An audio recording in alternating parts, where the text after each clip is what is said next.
Good morning everyone. Welcome to TS in the School. Myself Swati Mahavar. We are doing chapter number 1 in Political Science of class 10th. Chapter is Power Sharing. Today we start with the fourth part of this chapter. Come to the page number 7.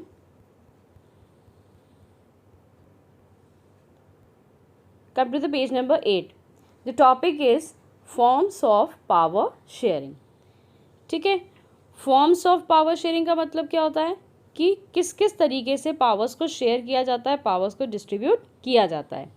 The idea of power sharing has emerged in opposition to the notions of undivided political power. For a long time it was believed that all power of a government must reside in one person or group of person located at one place. ठीक है, power sharing जो होती है वो किस में होती है? गवर्नमेंट की पावर्स में शेयरिंग होती है. गवर्नमेंट अपनी पावर्स को अलग अलग पार्ट्स में डिस्ट्रीब्यूट कर देती है. ठीक है, जहाँ पर एक पर्सन या नंबर ऑफ पर्सन्स के लिए एक पर्टिकुलर प्लेस के ऊपर वो पावर्स को वहाँ पर रखा जाता है. ठीक है, जैसे कोई पर्टिकुलर एरिया के अंदर कोई वहाँ पर गवर्नमेंट बना दी. ठीक है, जैसे सेंट्रल पूरे कंट्री के लिए सेंट्रल गवर्नमेंट बनती है, फिर स्टेट को वॉच आउट करने के लिए state government, then district government, Gram Sabha, Gram Panchayat, panchayat समितिज. ठीक है, तो इस तरीके से नंबर ऑफ पीपल के लिए वहाँ पर पावर्स को क्या कर दिया जाता है? डिवाइड कर दिया जाता है. It was felt that if the power to decide is dispersed, it would not be possible to take quick decisions. अगर पावर्स इधर उधर बिखरी हुई रहेगी, डिस्पर्स रहेगी, तो वहाँ पर कोई भी डिसीजन नहीं ले पाएगा. ठीक है, वो बोलेगा तू ले, वो बोलेगा तू ले. इस तरीके से एक लीडर दूसरे लीडर के ऊपर डाल देगा कि आप लो डिसीजन, आप इस तरीके से करो, आप इस चीज़ को सॉल्व करो, आप इसका सॉर्ट आउट निकालो, आप इसका सोल्यूशन निकालो. आई बात समझ में? तो अगर पावर्स को ऐसे ही डिस्पर्स हम छोड़ देंगे, मतलब कोई भी वहाँ पे रिस्पॉन्सिबिलिटी नहीं लेगा. आई बात समझ में? But these notions have change with the emergence of democracy. लेकिन जो डिसीजन पावर होता है, ये डेमोक्रेसी के अंदर जैसी पावर शेयरिंग आता है तो वो डिसीजन पावर क्या हो जाता है? किसी पर्टिकुलर गवर्नमेंट के ऊपर ही रहता है. जैसे ये डिपार्टमेंट आपका है, इस डिपार्टमेंट से रिलेटेड जो भी इशू होंगे वो आप देखेंगे. आया समझ में? One basic principles of democracy is that people are the source of all political power. ठीक है, जो डेमोक्रेसी बनाई जाती है, जो पावर्स बनाई जाती है, रूल्स रेगुलेशंस बनाए जाते हैं, पॉलिसीज़ प्लानिंग जो बनाई जाती है, वो सारी किसके लिए बनाई जाती है? पीपल के लिए. तो यहाँ पर पीपल जो है वो प्रिंसिपल है. यहाँ पे मेन जो क्राइटेरिया है वो किसके लिए है? यहाँ पे पीपल के लिए. In a democracy people rule themselves through institutions of self government. Democracy के अंदर यहाँ पर इंस्टीट्यूशंस बनाए गए हैं जिसके अंदर सेल्फ गवर्नमेंट, जो सेल्फ गवर्नमेंट की तरह काम करते हैं. ठीक है, यहाँ पर लोग खुद की अपनी सरकार होते हैं. क्यों? क्योंकि वहाँ पर लीडर्स को चूज़ करने का काम किसका होता है? पीपल का होता है. आप चाहोगे वही लीडर उसके अंदर पावर के अंदर आएगा, वही लीडर आपके ऊपर रूल करेगा, आपके सारे कामों को देखेगा, आपको कंट्रोल करेगा, आपको वॉच आउट करेगा, आपके लिए रूल्स और रेगुलेशंस बनाएगा. In a good democratic government due respect is given to diverse groups and views that exist in a society. Everyone has a voice in the shaping of public policies. Therefore, it follows that in democracy, political power should be distributed among as many citizens as possible. सिर्फ एक democratic government ही ऐसा government है जहाँ पर लोग अपनी मर्जी से काम कर सकते हैं, लोग अपनी मर्जी का यहाँ पर रूलर चूज़ कर सकते हैं. ठीक है, रूलर किसको बनाना है, रूलर कौन आएगा, रूलर को हटाना. अगर कोई रूलर सही काम नहीं करता है, ठीक है, आपकी जो डिमांड्स है उसको फुलफिल नहीं कर रहा है, आपके जो भी प्रॉब्लम्स हैं उनको सॉर्ट आउट नहीं कर रहा है, तो उस कंडीशन के अंदर आपके पास इतना पावर है कि आप उसको हटा सकते हो, उसकी जगह पर दूसरा कोई लीडर वहाँ पर ला सकते हो.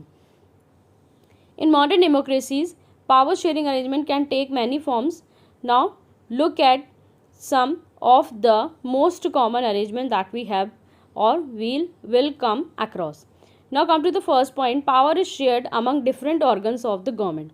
अब गवर्नमेंट के अलग अलग क्या होते हैं? ऑर्गन्स होते हैं. जैसे बॉडी ऑर्गन्स होते हैं उस तरीके से गवर्नमेंट के भी अलग अलग ऑर्गन्स होते हैं. Number 1 legislature, number 2 executive and number 3 judiciary. Let us call this horizontal distribution of power because it allows different organs of government placed at same level to exercise different powers.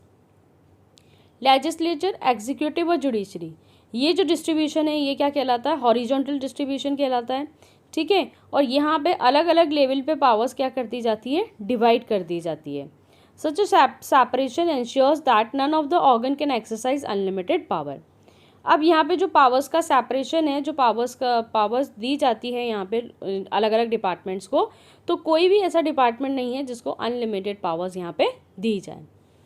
ठीक है, तो सभी जितने भी departments होते हैं उनको limited powers दी जाती है और वो अपनी पावर्स के अंदर ही सारे डिसीजंस लेते हैं। Each organ checks the other, एक डिपार्टमेंट दूसरे डिपार्टमेंट को चेक करता है। This result in a balance of power among various institution, जिसकी वजह से पावर्स क्या रहती है, बैलेंस रहता है पावर्स के अंदर। कोई भी डिपार्टमेंट यहाँ पे अनलिमिटेड पावर्स के साथ में नहीं रहता है। Last year we studied that in a democracy even though ministers and government officials exercise power, they are responsible to the parliament और स्टेट असेंबलीज। ठीक है, लास्ट ईयर वाले जो चैप्टर था डेमोक्रेसी का, उसके अंदर हमने क्या पढ़ा था कि यहाँ पे जो गवर्नमेंट ऑफिशियल्स होते हैं उनके पास जो पावर्स होती है, ठीक है, वो रिस्पॉन्सिबल होते हैं पार्लियामेंट के लिए। पार्लियामेंट के अंदर जो भी डिसीजंस लिए जाते हैं वो कौन लेते हैं, ये गवर्नमेंट ऑफिसर्स ही लेते हैं। और इन डिसीजंस को लेने के अंदर वो किसी के भी जैसे पीपल का कोई भी इंटरेक्शन इसके अंदर नहीं होता है, कोई पार्टिसिपेशन उनका यहाँ पर नहीं होता है। सिमिलरली ऑल द जजेस are appointed by the executive, अब जो जजेस होते हैं उनको कौन अपॉइंट करता है, executive. They can check the functioning of executive और laws made by the legislature. ठीक है, एग्जीक्यूटिव जो होता है वो क्या करता है, लेजिस्लेचर की वजह से, लेजिस्लेचर की हेल्प से यहाँ पे एग्जीक्यूटिव के ऊपर एग्जीक्यूटिव क्या करता है, पूरा उसका ध्यान रखता है, उसको वॉच आउट, उसको कंट्रोल करके रखता है कि ये कुछ गलत ना करे। This arrangement is called a system of check and balance, और ये जो पूरा सिस्टम होता है वो क्या कहलाता है, चेक और बैलेंस का सिस्टम कहलाता है। जैसे हमारे इंडिया के अंदर जो सबसे बेस्ट जो है वो क्या है, हमारे जज, हमारे कोर्ट्स। ठीक है, कोर्ट्स जो होते हैं वो इंडिपेंडेंट होते हैं, वो किसी भी नेता, किसी भी लीडर, किसी भी पीपल के अंडर में काम नहीं करते हैं, उनको जो ठीक लगता है वो वही करते हैं। ठीक है, चाहे वो एग्जीक्यूटिव, अब यहाँ पे एग्जीक्यूटिव क्या हो गया, जो लीडर्स होते हैं, ठीक है, गवर्नमेंट ऑर्गन्स और जो लीडर्स होते हैं वो यहाँ पे क्या काम करते हैं, एग्जीक्यूटिव। कैसे क्या कहलाते हैं ये, एग्जीक्यूटिव। तो एग्जीक्यूटिव को पूरा वॉच आउट करने का काम किसका होता है, लेजिस्लेचर का होता है। ठीक है, power can be shared among government at different level, powers को अलग अलग लेवल पे यहाँ पे क्या किया जाता है, डिवाइड किया जाता है। अ general government for the entire country and government at the provincial और रीजनल लेवल। ठीक है, यहाँ पे पावर्स को अलग अलग लेवल पे डिवाइड कर दिया जाता है, जैसे कि पूरे इंटायर कंट्री के लिए सेंट्रल गवर्नमेंट, उसके बाद स्टेट वाइज यहाँ पे क्या बना दिए जाते हैं, स्टेट गवर्नमेंट, और स्टेट्स के भी पार्टिसिपेशन जो होते हैं, डिस्ट्रिक्ट्स के जो पार्टिसिपेशन होते हैं उनके लिए क्या बना दिया जाता है, रीजनल और provincial government. Such a general government for the entire country is usually called federal government. Central government को यूनियन गवर्नमेंट भी कहते हैं और फेडरल गवर्नमेंट भी कहते हैं। In India we refer to it as the central और union government. The government at the provincial और regional level are called by different name in different countries. अब जो गवर्नमेंट होती है प्रोविंशियल और रीजनल लेवल पे, इनको अलग अलग नामों से जाना जाता है। ठीक है, in India we call them state government. जो प्रोविंशियल गवर्नमेंट, रीजनल गवर्नमेंट होती है उसको इंडिया में क्या कहा जाता है, state government. This system is not followed in all countries, सभी कंट्रीज़ के अंदर क्या ऐसा सिस्टम नहीं है। कुछ कंट्रीज ऐसे हैं जहाँ पे सिर्फ सेंट्रल गवर्नमेंट होती है, कोई फर्दर डिस्ट्रीब्यूशन नहीं होता है। ठीक है, there are many countries where there are no provincial or state government, but in those countries like ours where there are different level of government, the constitution clearly lays down the power of different level of government. ठीक है, यहाँ पर अगर powers distribution होता है, जैसे central government के बाद में स्टेट गवर्नमेंट आती है, तो उनकी पावर्स के अंदर भी क्या हो जाता है, डिस्ट्रीब्यूशन हो जाता है। ठीक है, अलग अलग पावर्स उनको दे दी जाती है, जैसे पूरे स्टेट को वॉच आउट करने की पावर किसके पास आ जाएगी, स्टेट गवर्नमेंट के पास आ जाएगी। This is what they did in Belgium but was refuge in Sri Lanka. ठीक है, ये जो सिस्टम था पावर्स डिस्ट्रीब्यूशन का वो कहाँ पर लागू हुआ था, बेल्जियम के अंदर, लेकिन श्रीलंका में रिफ्यूज़ कर दिया गया था, वहाँ ये सिस्टम नहीं चला था। This is called federal distribution of power. The same principle can be extended to level of government lower than the state government such as the municipality and panchayat. ठीक है, मैंने आप लोगों को बताया था सेंट्रल गवर्नमेंट, स्टेट गवर्नमेंट, उसके बाद म्यूनिसिपैलिटी, पंचायत, ठीक है, ग्राम सभा, पंचायत समिति, ये सारे इस तरीके से फर्दर जो डिस्ट्रीब्यूशन होते हैं वो बनते हैं गवर्नमेंट के। Let us call division of power involving higher and lower level of government vertical division of power.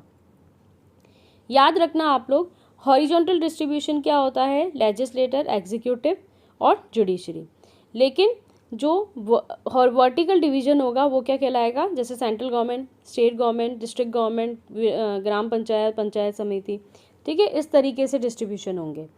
Power में also be shared among different social groups. अब कम्युनिटी गवर्नमेंट हमने चैप्टर के बीच में पढ़ा था, ठीक है, तो कम्युनिटी के बिहाफ पे भी पावर्स को अलग अलग पार्ट्स में डिवाइड कर दिया जाता है। थर्ड जो गवर्नमेंट होती है उस गवर्नमेंट को हम क्या बोलते हैं, कम्युनिटी गवर्नमेंट, जो कहाँ थी, बेल्जियम के अंदर। In some countries, there are constitution and legal arrangement whereby socially weaker section and women are represented in the legislature and administration. ठीक है, कुछ कोटाज फिक्स कर दिए गए हैं, जैसे वीकर सेक्शन के लिए, सोसाइटी का जो वीकर सेक्शन होगा उसके लिए इतनी सीट्स वहाँ पर अलॉट की जाएगी, वुमेन्स के लिए अलग से सीट्स अलॉट की जाती है, अलग से उनका कोटा रखा जाता है, रिजर्व रखी जाती है उनकी seats. Last year we studied the system of reserve constituencies in assembly and the parliament of a country. This type of arrangement is meant to give space in the government administration to diverse social group who otherwise would feel alienation from the government. ठीक है, ये जो distribution किया जाता है, जो reserve रखी जाती है सीट, जो रिजर्व कॉन्स्टिट्यूंसी का जो सिस्टम है वो किस लिए रखा जाता है, ताकि सोसाइटी का कोई भी ग्रुप यहाँ पे गवर्नमेंट, ऐसा कोई भी ग्रुप ना हो जो गवर्नमेंट के अंदर पार्टिसिपेट ना कर सके, किसी को भी ऐसा ना लगे कि ये गवर्नमेंट हमारी नहीं है. This method is use to give minority community a fair share in power. In unit 2 we shall look at various ways of accommodating social diversities. Now, fourth point, power sharing arrangement can also be seen in the way political parties, pressure group and movement. अब power sharing जो होती है वो किस में होती है, कुछ political parties बनाई जाती हैं, pressure groups बनाए जाते हैं और movements बनाए जाते हैं, movements किए जाते हैं. ठीक है, पॉलिटिकल पार्टीज जो होती है, जैसे अपोजिंग पार्टी होती है, एक तो रूलिंग पार्टी होती है जो रूल करती है, जिसके हाथ में सब कुछ है, और एक होती है अपोजिंग पार्टी जो रूलिंग पार्टी को कंट्रोल करने का काम करती है. अगर रूलिंग पार्टी कुछ गलत काम करती है तो उसको उठाने का काम, उसको बताने, लोगों को बताने का काम किसका होता है, अपोजिंग पार्टी का, जिसे हम प्रेशर ग्रुप्स भी कहते हैं. In a democracy citizens must have freedom to choose among various contenders for power. Democracy के अंदर लीडर चूज करने का काम किसका है, सिटीजन्स का है, उनको पूरा राइट है इसका. In contemporary democracies this takes the form of competition among different parties. ठीक है, और इसकी वजह से अलग अलग पार्टीज़ के बीच में क्या रहता है, कॉम्पिटिशन रहता है. बहुत सारी पार्टीज़ इलेक्शंस के अंदर खड़े होते हैं. ठीक है, उसके बाद में एक विनिंग पार्टी होती है, ठीक है, जो रूल करती है, जो रूलिंग पार्टी बनती है. आगे जाके सारे रूल्स और रेगुलेशन बनाने का काम उसका होता है, पूरे कंट्री को कंट्रोल करने का काम उसका होता है. Such competition ensures that power does not remain in one hand. और पावर्स एक के हाथ में नहीं रहती है, पावर्स अलग अलग पार्ट्स में क्या कर दी जाती है, डिवाइड कर दी जाती है. पूरे चैप्टर के अंदर हमने यही पढ़ा है, powers distribution, power sharing. In the long run power is shared among different political parties that represent different ideologies and social group. अलग अलग पॉलिटिकल पार्टीज, अलग अलग सोशल ग्रुप्स के अंदर पावर्स को डिवाइड कर दिया जाता है. Sometimes this kind of sharing can be direct when 2 और more parties from an alliance to contest elections. ठीक है, अभी मैंने बताया कि इलेक्शंस के अंदर 2-3 बहुत सारी पार्टीज़ वहाँ पर क्या होती है, खड़ी होती हैं. ठीक है, उनको वहाँ पर नॉमिनेट किया जाता है. If their alliance is elected they form a coalition government and their share power. अगर वहाँ पे जैसे 2-3 पार्टीज एक साथ में मिक्स हो जाती है तो वो गवर्नमेंट क्या कहलाती है, कोलिजन गवर्नमेंट, गठबंधन की सरकार. आया समझ में. In a democracy, we find interest groups such as those of traders, businessmen, industrialists, farmers and industrial workers. अब यहाँ पे ये जो बिजनेसमैन है, इंडस्ट्रियलिस्ट है, फार्मर है, इंडस्ट्रियल वर्कर है, ये अपने खुद के एक ग्रुप बनाते हैं, इंटरेस्ट ग्रुप बनाते हैं. यानी पूरी जिनका जो कम्युनिटी है, जैसे ट्रेडर्स है, तो जितने भी सारे ट्रेडर्स होंगे वो सारे मिलके अपना क्या बना लेंगे, एक ग्रुप बना लेंगे. They also will have a share in governmental power. Government powers के अंदर भी इनकी शेयरिंग होती है, either through participation in governmental committees or bringing influence on the decision making process. ठीक है, पावर शेयरिंग होती है, गवर्नमेंट के अंदर शेयरिंग होती है, चाहे वो कमिटीज़ लेवल पे हो, चाहे वो डिसीजन मेकिंग लेवल पे हो. ठीक है, कमेटी बनाने का काम गवर्नमेंट का होता है और डिसीजन लेने का काम भी किसका होता है, गवर्नमेंट का होता है. अगर आपने उसको चूज़ कर लिया, उसके बाद में सारे काम किसके पास में होंगे, उस रूलिंग पार्टी के पास में, सारा काम वही करेगी. In Unit 3, we shall study the working of political parties, pressure group and social movement. अब हम आगे क्या पढ़ेंगे कि पॉलिटिकल पार्टीज़ क्या होता है, प्रेशर ग्रुप्स क्या होता है, सोशल मूवमेंट्स क्या होता है और किस तरीके से ये कंट्री के अंदर अपना रोल प्ले करते हैं। आया समझ में आप लोगों को किस तरीके से पावर्स को शेयर किया जाता है। इस चैप्टर के अंदर आपके जो इंपॉर्टेंट है वो यही है, पावर शेयरिंग, कि किस तरीके से हॉरिजॉन्टल और वर्टिकल पावर शेयर की जाती है। और जो आपको 2 केस स्टडी दी गई है बेल्जियम और श्रीलंका की, वो भी आपको अच्छे से पढ़नी है। ठीक है, thanks for watching, stay home stay safe.